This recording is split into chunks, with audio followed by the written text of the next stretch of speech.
দেখো, আমি তোমার সাথে আর রিলেশন রাখতে পারবো না, তুমি আমাকে ভুলে যাও। কেন?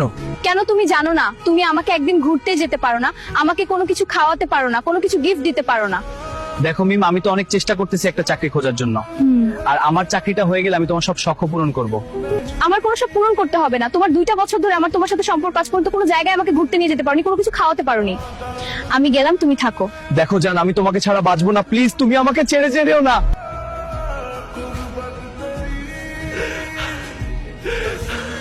না, কান্না করলে চলবে না, আমার জীবনে অনেক বড় হতে হবে, আমাকে অনেক বড় লোক হতে হবে।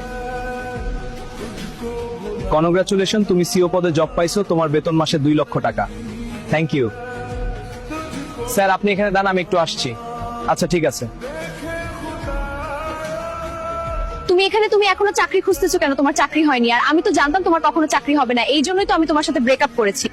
এটা আমার হাজবেন্ডের অফিস, আমার হাজবেন্ড এখানে জব করে অনেকগুলো বেতন পাই, আমি ওরে বলে দিব তোমাকে একটা চাকরি দেওয়ার জন্য।